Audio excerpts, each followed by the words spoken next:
Hey everyone, I'm Sison, and today we're taking a look at the Sony 70-350mm F4.5-6.3 G Series lens.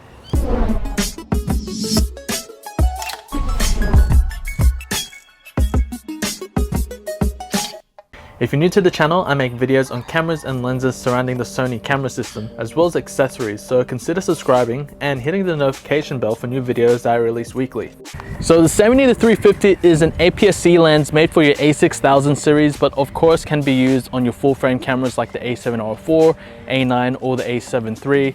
And I actually took this lens along with me to Singapore and Japan. I took quite a few amazing shots there, from wildlife to a few portraits, and of course street photography and more scenic shots as well.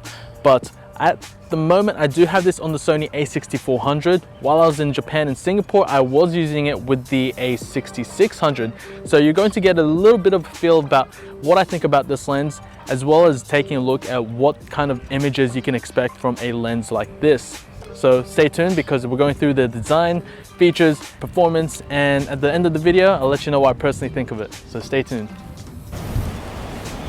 Okay, so I just want to quickly show you what you can expect in terms of the lens design if you do intend to purchase or you're just interested in the lens. So obviously you do have a lens badge here, which is the 70-350mm right on the top. And of course over here you do have two switches, one to change from your autofocus to manual focus, and one to turn the stabilization either on or off. You have the G label here, which actually stands for gold. This is derived from the Minolta days, just in case you didn't know. And over here you do have a focus hold button, which can be customized for different settings and functions within the camera menu system. Over here you do have a lock switch. This lock switch is to prevent any zoom creep. So if anything, while I didn't have this off, or when I didn't have it off, or didn't have it on when I was traveling Singapore and Japan, it did experience some zoom creep. So if you're pointing the lens down, it is going to somewhat creep out, but having that lock switch is going to prevent any of that. Another little interesting touch is that it has a rubber zoom ring and a more of a plastic type of a focus ring, so just keep that in mind. You do have a plastic barrel type lens hood, which is supplied with the 70-350, and just to let you know, this is a filter, so it doesn't have a red ring, but yeah, so you can either take that off or take it on, whatever you want. And also it does accept 67mm filter thread, so there you go. Also, actually, you do have a rubber gasket on the mount of the lens, so this is just to protect the lens from any dust and moisture from getting inside. And of course you do have a sort of rubber, I guess weather resistant design along the zoom ring and the focus ring here as well. So there you go, that's just a quick tour around the lens. Let's get back to the video. So one thing to notice about this lens is that it weighs approximately 635 grams. And while you may not think that's exactly a light lens to bring around, considering what it offers in terms of the focal length, it actually is a decent lens. But also something to notice is, or take point of, is the size of it. So with the lens hood, it is actually quite large, so bringing it around could be a bit of a hindrance, but essentially taking it off, this is what it looks like. And by the way, this is on the A6400. So not a lens that's going to be great for, traveling around, but it is a bit of a trade-off. If anything, if you're walking around taking photos of wildlife or animals or birds and maybe going on a hike, maybe something getting like a peak design capture clip will make things a lot easier, because you can just attach it like that and frees up your hands and you can just keep walking. The Sony 70-350mm features built-in stabilization, otherwise known as optical steady shot, and can be turned on with a swipe of the switch. As you can see, it makes a big difference when switched on, even if your camera doesn't have in-body stabilization.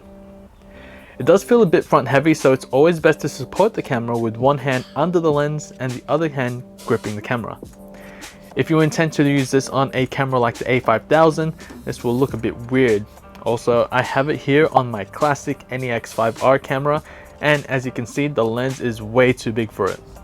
Alright, so just to give you an idea of what you can expect in terms of zoom, here I am with the 70-350. This is zoomed all the way out, and as I zoom in, this is going to give you an approximate idea of what you can expect in terms of zoom.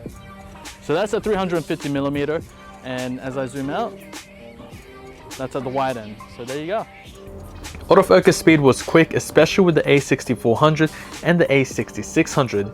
It was also extremely silent, so it will be great if you want to capture wildlife or possibly weddings where you may need dead silence to not attract any attention. Because of the focal length, this lens can be used for a whole range of applications, from landscapes, portraits where IF works perfectly well, to of course wildlife and sports. And this would also be a good complementary lens to a standard zoom lens like a 16-50 kit lens or even a 16-70mm f4 Zeiss, especially if you want to fill in your zoom range.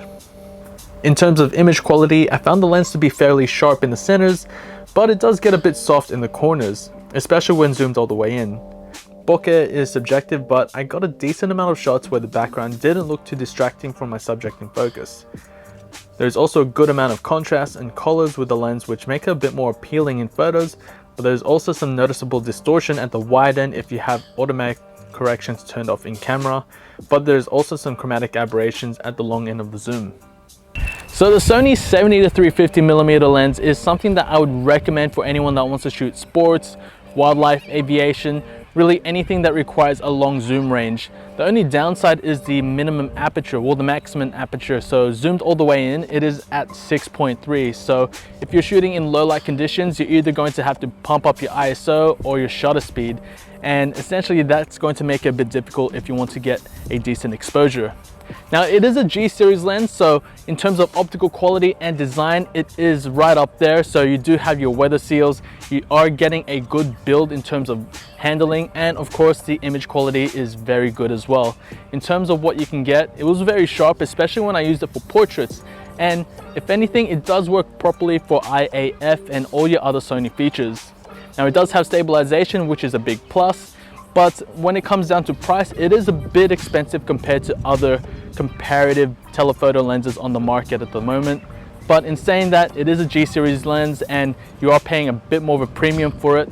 Another alternative would be the Sony 55-2 10mm lens, which is actually very sharp and a lens that I would highly recommend as well, especially if you're starting out. Anyway, that's it. Anyway, that's about it from me. So if you have any more questions, please feel free to leave a comment down below. And if you found this video helpful, like it, subscribe to the channel for more Sony lens reviews and tutorials. And you can also follow me on Facebook and Instagram for more sample photos and photo updates. And don't forget to take a look in the description down below for more information about the lens, as well as affiliate links that do help support the channel, as well as future projects. Until then, happy shooting and thanks for watching. Oh, hey there.